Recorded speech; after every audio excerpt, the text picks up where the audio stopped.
সারা পৃথিবীতে একটা ব্যবসা চলে, এটা আমি বলেছি সোশ্যাল মিডিয়াতে, তার নাম পীরের ব্যবসা। কিসের? পীরের। এদের সিস্টেম কি?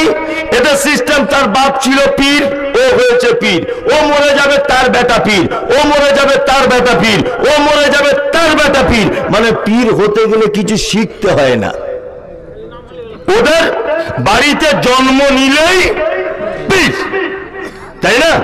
জি, আল্লাহ সুবহানাহু ওয়া তাআলা জানে নবীকে দিয়ে নবুয়ত শেষ করে দেওয়া হয়েছে। মুহাম্মদ সাল্লাল্লাহু আলাইহি ওয়াসাল্লামের বেটাগুলো যদি বাঁচিয়ে রাখি আর নবী যদি পৃথিবীতে না থাকেন, তাহলে অতি ভক্তিতে এক পর্যায়ে নবী মুহাম্মদ সাল্লাল্লাহু আলাইহি ওয়াসাল্লামের বেটাগুলোকে নবী বলে মেনে নিতে পারে। এই কারণে আগে থেকে বেটাগুলোকে কি করা হয়েছে? ডেকে নেওয়া হয়েছে। দুই, বলছে চরিত্র খারাপ, কারণ 25 বছরের যুবক ছেলে বিয়ে করেছে 40 বছরের একটা বুড়ি মেয়ে, তার নাম খাদিজাতুল কুবরা রাদিয়াল্লাহু তাআলা আনহা। আরে চরিত্র যদি ভালো হবে, ও তো একটা ইয়াং মেয়েকে বিয়ে করতে পারত, ও কেন বুড়িটাকে করলো? অনেক কথাবার্তা মক্কার মুশরিকরা সেদিন বলেছিল। নবীজি অপবাদে ভেঙেও পড়েছিলেন, মন খারাপ করেছিলেন। আল্লাহ সুবহানাহু ওয়া তাআলা সব অপবাদের জবাব দিচ্ছেন এই সূরার ভিতরে। এক, আল্লাহ তাআলা বলছেন বিসমিল্লাহির রহমানির রহিম, নুন ওয়াল কলামি ওমা ইয়াসতুরুন। পবিত্র আল কোরআনে 29টি সূরার ভিতরে এই রকম শব্দগুলো এসেছে। এক, নুন, তাহা, ইয়াসিন, কফ, আলিফ লাম মিম, আলিফ লাম মিম র, কাফ হা আইন সাদ, এইরকম 29টি সূরার ভিতরে এসেছে। আরবিতে বলা হয় হুরুফে মুকাত্তিআত, বাংলাতে বলা হয় বিচ্ছিন্ন অক্ষরমালা। এর মানে ব্যাখ্যা আমি কিচ্ছু জানি না, আল্লাহ নবী সাল্লাল্লাহু আলাইহি ওয়াসাল্লাম কিছু বলেননি, সাহাবায়ে কেরামগণ জিজ্ঞাসা করেননি। কি বললাম বুঝলেন? আল্লাহু আলাম, আল্লাহ ভালো জানে ব্যাপারগুলো। কি বললাম বুঝলেন? এই ব্যাপারগুলো কে জানে? আল্লাহ ভালো জানে। তারপর আল্লাহ বলছে আল কলম, অল এসেছে এখানে কসমের জন্য ব্যবহার হয়েছে। আল্লাহ বলছে কলমের কসম করে বলছি, ওমা ইয়াসতুরুন, এবং তার দ্বারাতে যেটা লেখা হয়েছে আমি তার কসম দিয়ে বলছি। কলম যেটা মানুষ লেখে, দাম কত? 3 টাকা। ইউজ অ্যান্ড থ্রো 3 টাকা দাম, 5 টাকা দাম। এটি এমন দাম আছে, আল্লাহ এই জিনিসটার কসম করছে কলমের। বলুন, সারা পৃথিবীর প্রথম সৃষ্টি তার নাম কি? কলম। কলমকে সৃষ্টি করার পরে কি বলা হয়েছে? তুমি লেখো। কলম বলছে কি লিখবো? বলছে সারা পৃথিবীতে যা কিছু ঘটবে তুমি সব লেখো, সব কিছু লেখো। সব কিছু লেখা কমপ্লিট হয়ে গেল, জি, এর নাম কলম। আপনাকে আর একটা কথা বলি, সারা পৃথিবীতে কলমের যে অবদান, পৃথিবীতে আর কারো অবদান নেই। আপনাকে জিজ্ঞাসা করছি, বলুন তো, আমাদের দেশের মাটিতে একজন বাদশার জন্মগ্রহণ ছিল, সেই বাদশাহ তার বউকে ভালোবেসে দিল্লিতে তাজমহল তৈরি করেছিলেন, নাম কি? শাহজাহান, তাই না? আচ্ছা বলুন তো, তখনকার দিনে ক্যামেরা আবিষ্কার হয়েছিল? হয়েছিল? হয়নি। তাহলে এই ইতিহাস আপনি পেলেন কিসের মাধ্যমে? কলমের মাধ্যমে।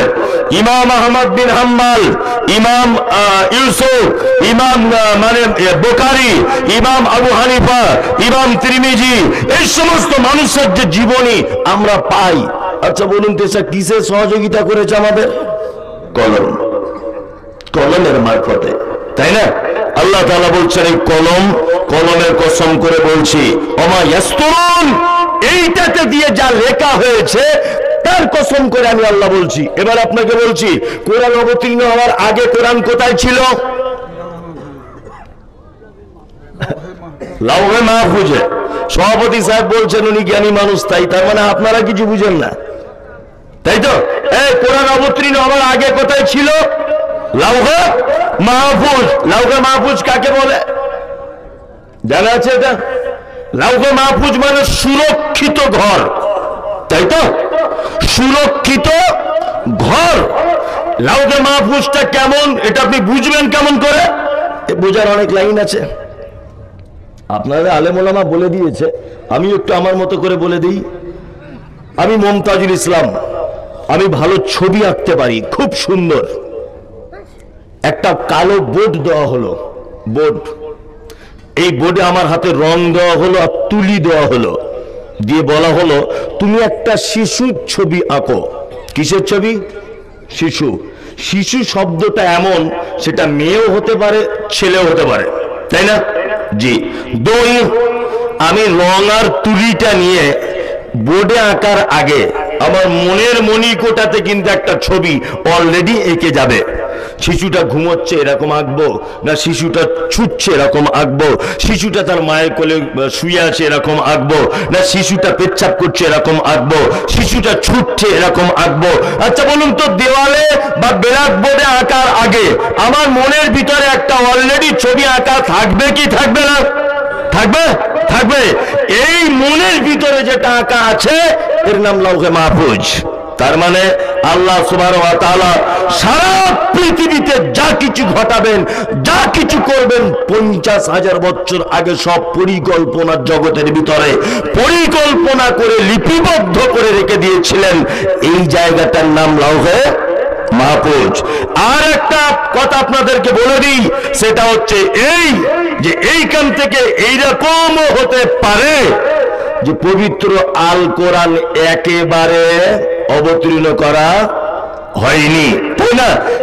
এখনো ছিল অনেক কিছু বাকি, এই দিকেও ইঙ্গিত হতে পারে। তবে এই ব্যাপারে অন্যান্য আয়াতের ভিতরে ইঙ্গিত করা হয়েছে, যেমন সূরা বাকারার একেবারে প্রথমের দিকে জালিকাল কিতাব দিয়ে শুরু করা হয়েছে। যাই হোক, আল্লাহ তাআলা বলছেন কলমের মাধ্যমে মানুষের ভালো মন্দ 50,000 বছর আগে যেটা লেখা হয়েছে, এইটার কসম করে বলছি, মা আনতা বিনিমাতি রাব্বিকা বিমাজনুন, কখনোই আপনি আপনার রবের অনুগ্রহে পাগল নন। ওই যে মুশরিকেরা পাগল বলেছিল না মক্কাতে, আল্লাহ এখানে উত্তর দিচ্ছেন, মা আনতা বিনিমাতি রাব্বিকা বিমাজনুন, আপনি আপনার রবের অনুগ্রহে পাগল নয়। তারপরে বলছেন ওয়া ইন্না লাকা লাআজরান গায়রা মামনুন, এই যে বেটাগুলো মারা গেল, মুশরিকেরা বলছে যে তোমার প্রদীপের আলো জ্বালাবার কেউ নাই। আল্লাহ তাআলা বলছেন, নবী কোনো টেনশনের ব্যাপার নেই, নিশ্চয়ই আপনার জন্য রেখে দিয়েছি আমি নিরবিচ্ছিন্ন একটা পুরস্কার, যে পুরস্কারের ধারে পাশে পৃথিবীর কেউ টিকতে পারবে না। পবিত্র আল কোরআনে কি আছে? ইন্না আতাইনা কাল কাউসার, নিশ্চয়ই আমি আপনাকে কাউসার দিয়ে দিয়েছি। দিব এ কথা নাই, কি দিয়েছি? দিয়ে দিয়েছি। ফাসাল্লি লিরাব্বিকা ওয়ানহার, আপনি সালাত আদায় করুন আপনার রবের জন্য, আপনি কুরবানি করুন। ইন্না, নিশ্চয়ই, শানিয়াকা হুয়াল আবতার, যারা বলছে যে আপনার বংশের প্রদীপ জ্বালাবার কেউ নেই, আমি আল্লাহ তাদেরকে নির্বংশ করে ছেড়ে দেব। করেছে কি করেনি? হাজী সাহেব হজ করতে গেছেন, কেউ আছেন এখানে? জানেন যে কাবার মেন গেট ঘড়ি বিল্ডিং এর ওই দিক থেকে যদি আপনি কাবাতে যদি ঢোকেন তাহলে দেখতে পাবেন না, পিছন দিক দিয়ে যদি বার হন তাহলে দেখতে পাবেন আবু জাহেলের বাড়ি, আর ওর বাড়িটা টোটালটাই সৌদির রাজা পেচ্ছাপার পায়খানার জন্য প্রস্তুত করে দিয়েছে। দুনিয়ার যত মানুষ যাচ্ছে ওর মুখে পায়খানা করে তবে বাড়ি আসছে। কি বললাম বুঝলেন? আর সারা পৃথিবীর এমন একটা জায়গাতে দেখতে পাবেন যে মুহাম্মদ সাল্লাল্লাহু আলাইহি ওয়াসাল্লামের ভক্ত বা তার অনুসারী নেই, দেখা যাবে। দাড়ি নেই, টুপি নেই, পাঞ্জাবি নেই, নামাজ পড়ে না, যাকাত দেয় না, রোজা রাখে না, একেবারেই যেন অমুসলিম ভাব। তারপরেও সে মুসলিম গ্রামে জন্মগ্রহণ করেছে। আল্লাহর নবীর ব্যাপারে একটা কথা বলুন, আপনি দেখতে পাবেন সে লাঠি নিয়ে বাড়ি থেকে বার হয়ে ছুটছে। ছুটবে কি ছুটবে না? ছুটবে। কিছুদিন আগে নুপুর শর্মা যখন আল্লাহ নবীর ব্যাপারে কথা বলেছে, মানুষ তখন লাঠি নিয়ে বার হয়নি? হয়েছে কি হয়েছে? হয়েছে। তার মানে আল্লাহ তাআলা বলছেন, নবী আপনাকে চরম পুরস্কার দিয়েছি, যে পুরস্কার পৃথিবীর কেউ কোনোদিন কেটে দিতে পারবে না।